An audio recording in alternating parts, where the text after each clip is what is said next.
Hello, everybody. I'm Chachi, and welcome back to In Our Humble Opinion.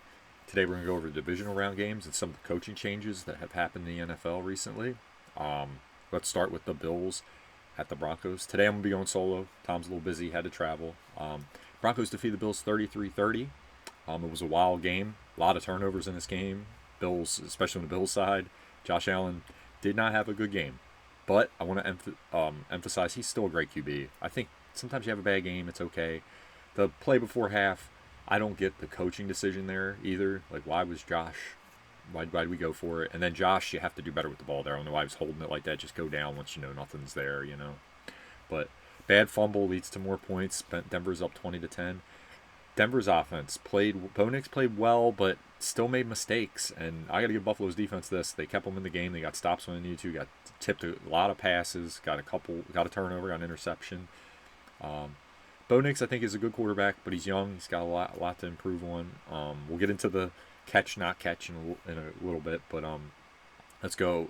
Josh's first interception, he underthrew the ball a little bit, had Samuels up the seam, missed him. A lot of missed opportunities for the Bills, but even still, you still had a chance to win this game, which I think is a mark of a very good team. I do think what people are saying, I do think this was their best year as far as like the competition's not that great, you would say, but I think these teams are solid. Okay, even though I will say Denver disappointed me defensively. I thought they left a lot of plays there for Buffalo. Buffalo just missed some of them, and they even made some plays. So we gotta give Josh that too. He made plays in this game too, and the offense. I don't think it's all about the quarterback. The offense made plays. I want to emphasize that. I'm not. I like the quarterbacks, but it's a team game, and it was a team loss. I can't blame it all on Josh. He had a bad game. He did. That was an underthrow, like I said, and the fumble was bad.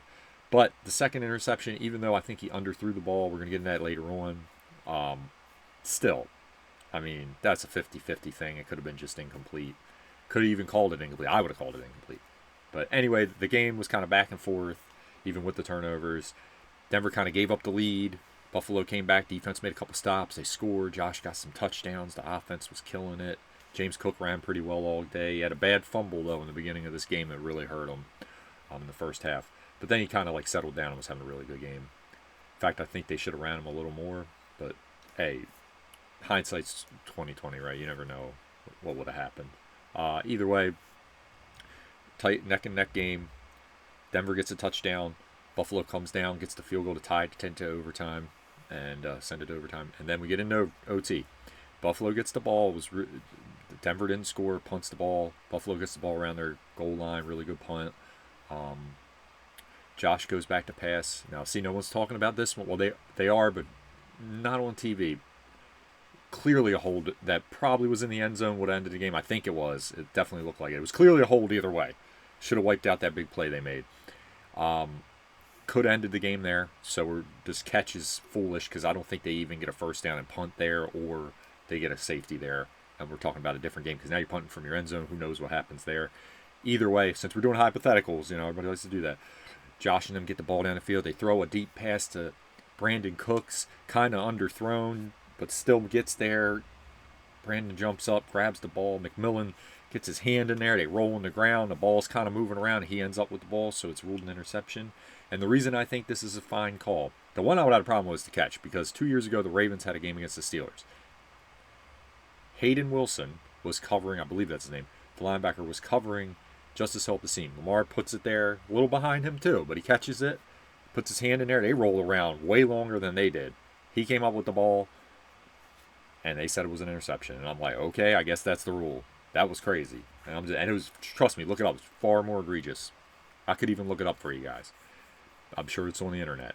But either way, crazy. I'm like, it is what it is. I would have called it incomplete. Either way, I think that actually was better than the incompletion because I believe they were further back. Anyway, but the Denver gets the ball, and then they have two pass interference calls that really help them here. The second one I think was clearly PI. The first one I don't think I would have called, but the problem with that is for the Bills fans complaining, Bosa clearly, this was very egregious. It was clearly roughing the passer. And that's 2 yards, 3 yards short of where it would have ended up with the penalty. So either way, just a bad time to do it. And I actually give the refs credit. They called it when it happened. And I'm going to get on Bo Nix here. I told you I don't think he played a great game. Everybody's sitting here looking at this. Again, looking at the stats. Watch the game. I get you're just trying to throw the ball up there to get a first down. He had him. If he just leads him, throw air under the ball, but lead him a little more. He almost made that where Tre'Davious White could make a play. He's lucky Tre'Davious White grabbed the guy, because if he would have just turned around, the ball would have been knocked down, and it would have been, or picked, and it would have been, wow, what are you doing? Because you had a touchdown. He just leads him. You don't have to throw a perfect pass, just not a terrible one. It was terrible. It made him stop and turn around. If you lead him even a little bit on that, it's a touchdown. The game's over, or at least probably a touchdown. I'm not gonna lie, because he got him. They didn't think they were gonna throw there. It wasn't even the corner's fault. They were worried about the run. He threw it. Bam, got him. Either way, Denver makes this little chip shot field goal, wins. Subsequently, Sean McDermott gets fired because of this. The owner had a really bad press conference. Like, you saw Bisciotti. Everyone said they loved how he looked for the Ravens. This guy was blaming Keon Coleman, who had a touchdown in the game. And while I don't think he's been as advertised and has definitely been, I wouldn't call him a bust, but he's trending that way.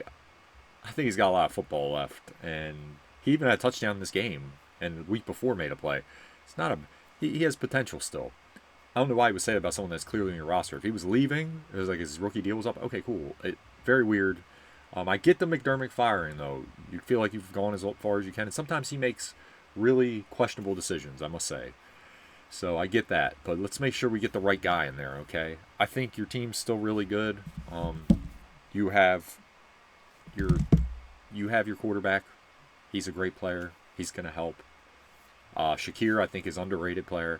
Cooks is a very good player. One of the top running backs, honestly, the way the league's going, and he's very versatile. He can catch the ball. You have a great backup running back, Johnson, that can catch the ball. Defense is very good in the secondary. Linebacker is the only spot I would say is kind of iffy, and Shaq Thompson, I think, is pretty good, though. I'm not going to lie. He had a really good postseason. Same thing with Milano, just gets hurt a lot, and he's kind of older. I don't know about him. Reminds me a little bit of Roquan, where he's just getting long in the tooth. But the secondary is really good. Cole Bishop's always where the ball is, just tips to him. I don't know. He's got Johnny on the spot, man. I don't know. It's kind of weird. The corners are really good. Trey's getting old, but Bedford's really good, and your line's really good. They tip a lot of passes. They get pressure, and Ed Oliver was hurt. He's coming back, and he looked like he was having a really good season. I remember the Raven game. God, he gave us nightmares. If I'm Buffalo, if I get the right coach, new stadium, great quarterback, we can make this work. I got faith in you guys. As for the Broncos, if you didn't know, Bo Nix broke a bone in his foot. I don't know if it was celebrating after the game because someone said there was a conspiracy there, or him kneeling or whatever, like they said, or that little run to the right. Either way, sucks for him. I don't think they're saying they might shoot him up with something and let him play. I think that's a terrible idea. He's your future. And regardless of how I thought he played, I didn't think he played great like everyone said. But I also think he's, in his third year? He's going to get better. There's a lot of things he does well, too. I like him, and I like the way they're going. Now, their defense has to play better. That was sad. I don't know what that was. I thought they were terrible in this game. Everyone says how bad Buffalo's offense is.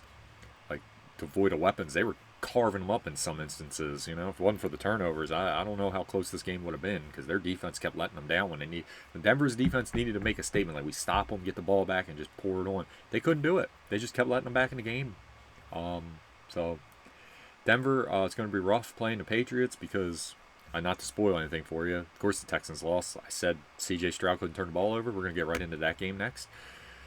Let's go straight to that one. Texans, I believe, lost this game 28-16 in New England. New England won 28-16. It was a very good game, but in the beginning, anyway, Texans came out, had a 10-7 lead. Defense was playing great. Again, their defense played great. Both defenses played good in this game. I think one of them played good because C.J. Stroud was terrible, and that offense had a lot of injuries. Totally get that. That interception he threw, you have the lead. Play ball control, let that defense hunt, because they kept getting turnovers. They played great, and eventually Drake May in the offense got a great catch by Booty, got a touchdown on offense, and kind of broke the game open. As you can see, like I said, it's 28-16. The Patriots won at home. Sorry, it took a minute to get that up.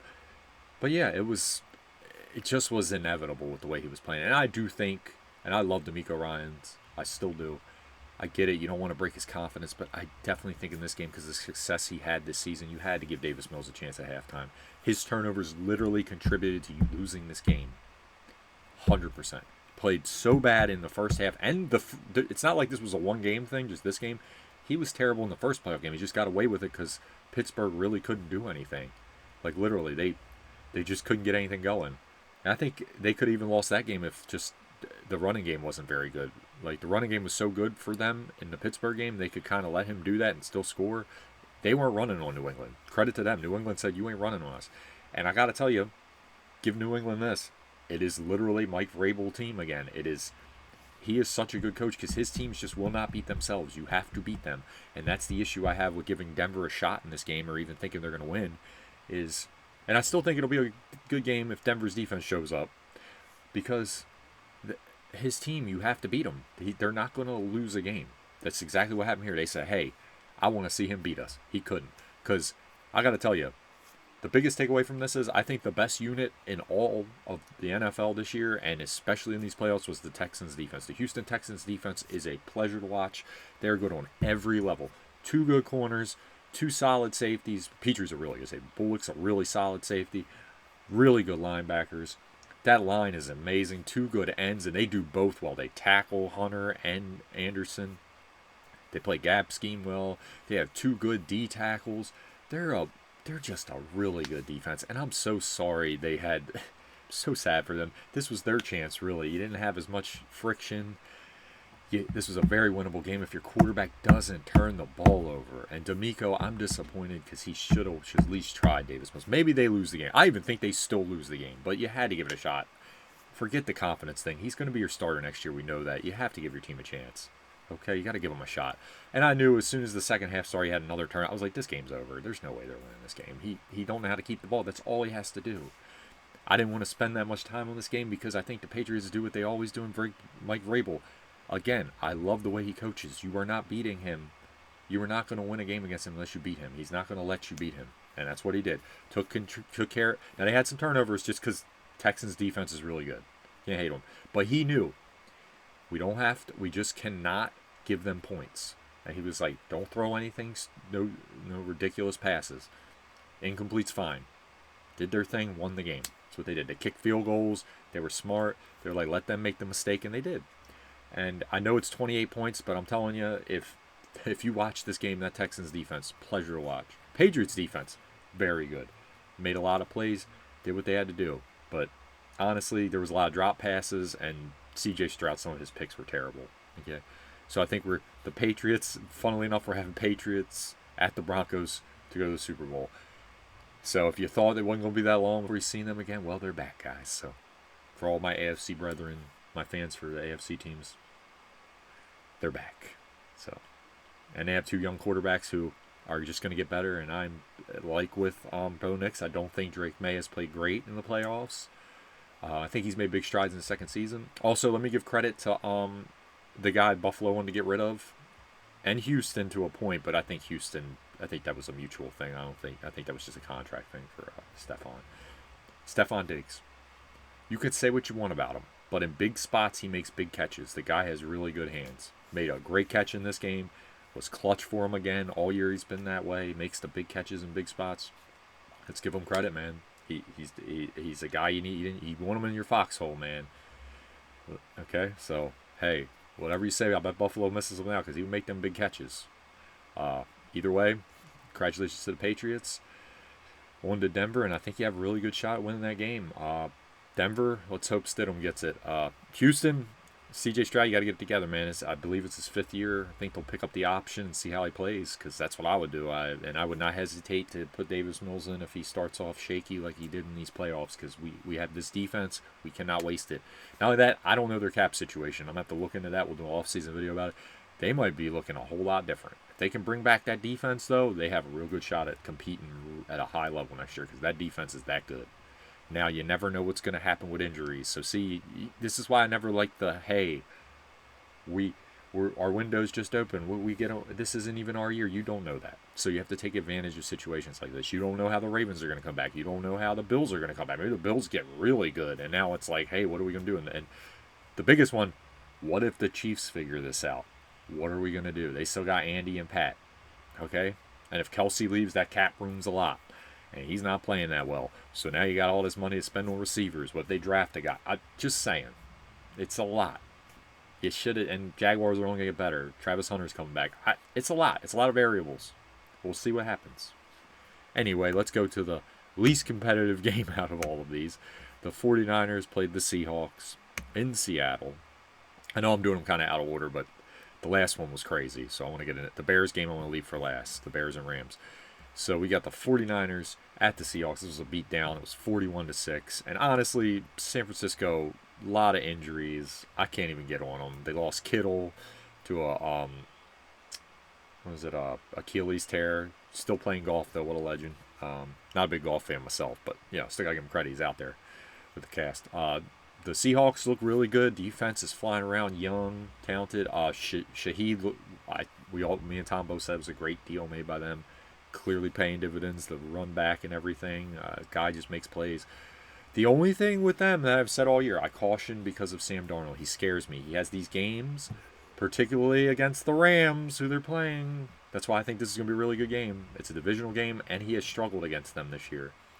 He really has. Could have easily lost both of them. This game kind of got out of hand once the 49ers got stopped on that fourth down. Really just McCaffrey and Purdy trying to make plays, and their defense finally just couldn't handle it. They ran the ball down their throat. They made plays. They got turnovers. Just overall, really impressive win by Seattle. And again, another team. We thought they were gone. They're back. That's crazy. Mike McDonald, former Ravens coach. Good to see him having success. Like I said, I still think the way they made the AFC Championship game, you couldn't have fired Harbaugh. I disagree with fans. You could have, but that would only be if he wanted to step down like the Tomlin situation. It's the only way you would do that. I just think he's in the perfect spot for him. He's doing a great job, and he put his mark on that team. Congratulations to Sam Darnold, too. I don't want to make it sound like I'm not happy for him. He had to deal with the Jets. Respect to him. Sorry, Jets fans. Your organization's kind of a dumpster fire. But, hey, respect. Sam Darnold made it. I still don't trust him, though. I cannot lie. He makes these turnovers sometimes. As for the 49ers, Kyle Shanahan's still, I would say, one of the best coaches in the league. I know he's made mistakes in Super Bowls and kind of gets a little cute sometimes, too cute sometimes, and it ends up catching up to him. But, I still like him. The team just had a lot of injuries. Honestly, if this is it wasn't their year, got a lot of guys coming back. Purdy definitely Purdy's finally, my old problem was always he was a little overrated. Like, people were trying to put him in top 5. I think he's finally, like, right where he should be. He's top 10, top 12, really good quarterback. Can win a lot of games with him. So, if I'm a 49ers fan, I'm still pumped. We have most of the stuff figured out. Now the Ayuk situation's a headache, but, I don't think he ever wanted to be there anyway. I think he just signed that deal because he liked the money you gave him. So get him out of there. I think it helps your team. I think Jennings is more your kind of player anyway.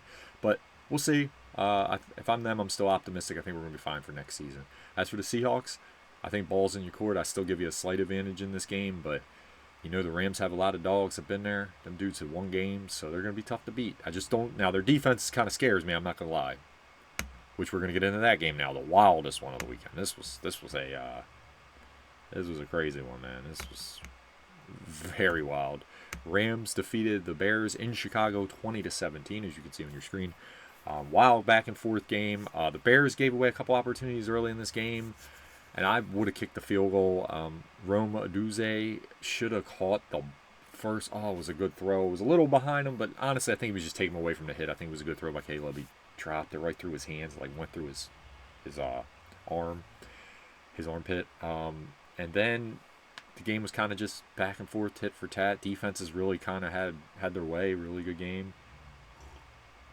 Rams get a late score. Then the Bears get the ball back. They're trying to come down the field late. And Caleb makes this. Durant got him earlier in the game. Durant was covering the tight end. Loveland was the last play of the game. It's like 4th and 9. He's backing up. But you're like, what is he doing? And he just throws this ball off his back foot, falling away. He must have went back 25 yards. It's like from like the 40, almost the 50-yard line, I believe. Throws it up, and you're like, there's no way it's going to make it there. And Durant, it looks like he either gets a little push, like a non-penalty push by Loveland, like he just gets his arm in there, or he just thought he could undercut it, and the ball gets right over his head and lands right in his hands on the corner. I'm like, just an amazing play. Now, a lot of people are like, should they 1 for 2?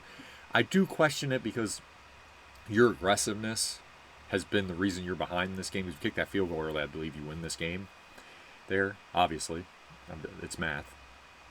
I mean, that's all hypothetical, though, because how would they play the game? But either way, you still have points on the board. There's where you become a little hesitant, which I'm like, that's not the way you guys have played all year. That's fine. Either way, you go into overtime. You get your shot. You stop them. You get the ball. You're moving down the field, and they're doing well. Caleb keeps converting third downs. It looks like this is that. They got all the momentum. They got it. And then the interception. I don't know what DJ Moore was doing. I want to blame the quarterback, but you can't there. It's not Caleb's fault. I don't know what he was looking. They didn't see it the same way. He wanted him to break in. He wanted him to turn around and look for the ball. He didn't look for the ball, which he's running a crosser right there. You should. And he wanted him to undercut it, which would have been an easy completion, 15 yards, and they're well within range. It gets interception. And let's give the DB credit. That was a great pick. He dove, kept the ball off the ground. He could have easily dropped that in those conditions. In a regular game with beautiful conditions in Florida, it's a tough catch. He made that catch, kept the ball off the ground, got the ball back. Stafford brings him down the field. They ran the ball a lot in this drive. They were really running well, the Rams, too. And they just did a good job getting the ball down the field. Kicked the field goal. Their kicker missed. I love their kicker, the chunky fella, kicks it right in there. After the game, it's hilarious. He's like, just do my thing. He's like, they usually score, so it's not that hard. Either way, great job. Get the win. Chicago, I'd be happy if I'm them. I do not think this is the best your team's going to be. I think your defense is going to get better. Even though they played tough and they got a lot of turnovers, I think they can become a better, well-rounded defense.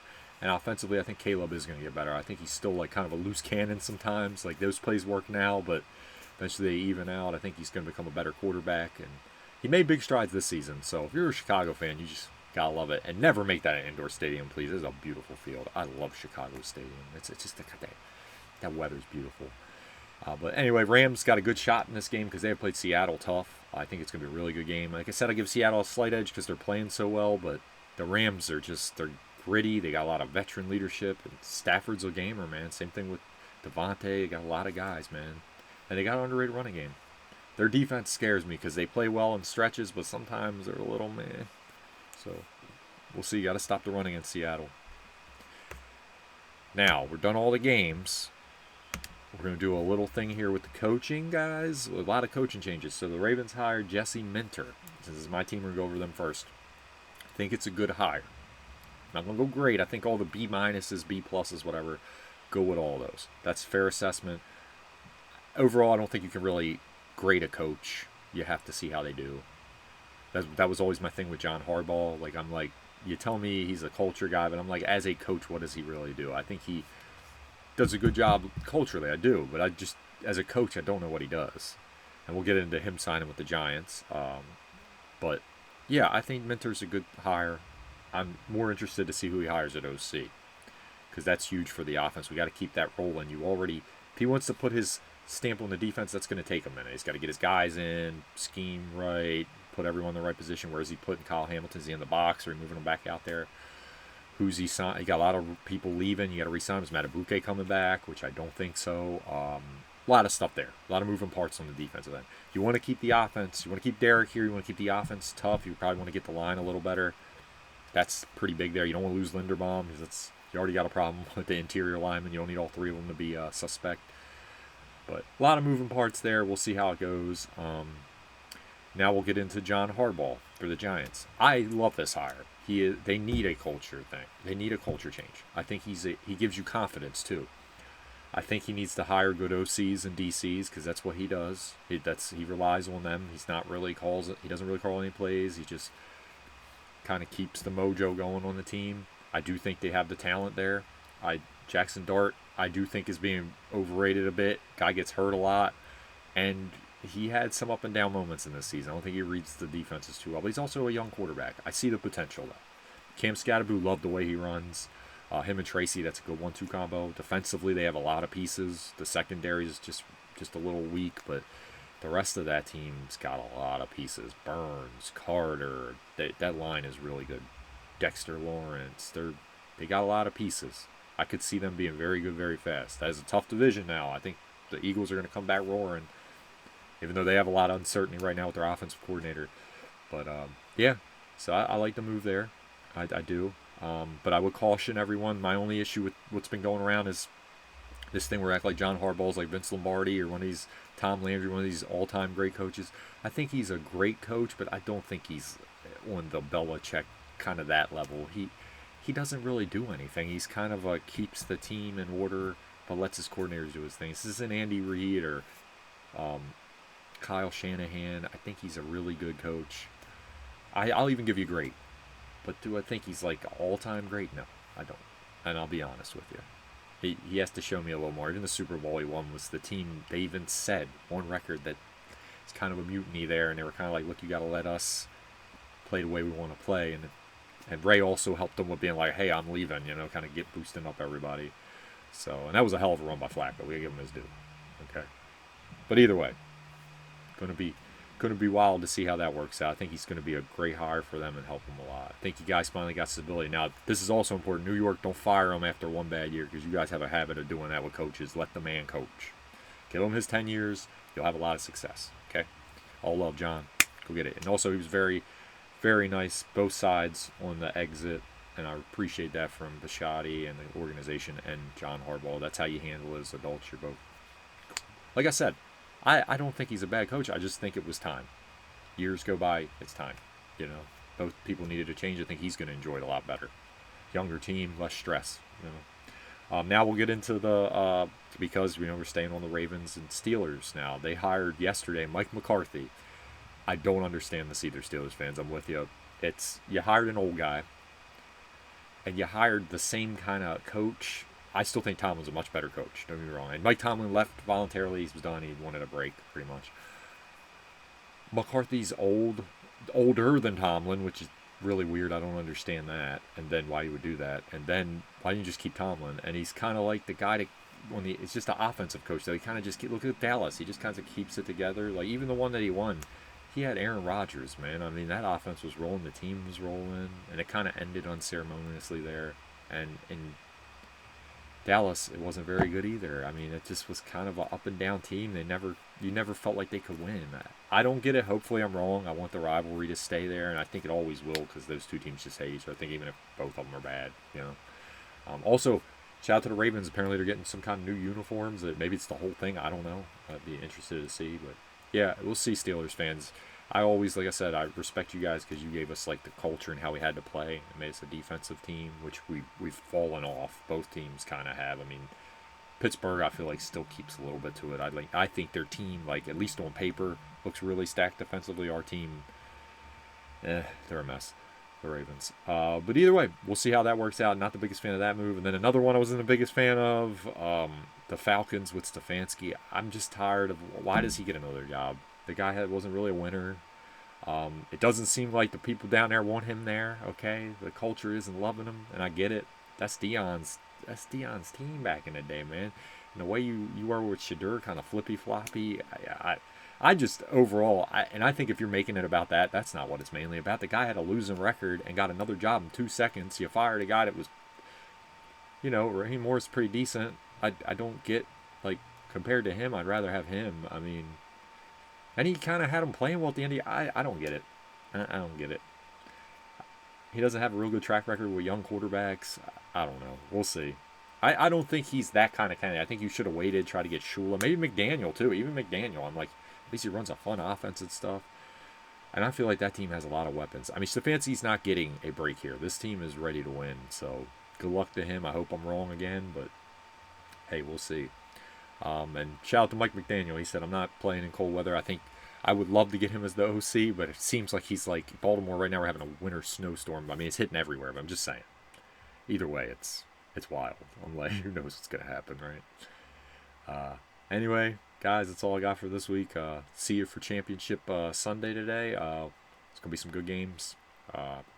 See you next week. We'll talk about it. Hope Tom will be here, so we'll be good to go, and we'll talk about who's playing in the Super Bowl. Anyway, peace. I'm out. Bye.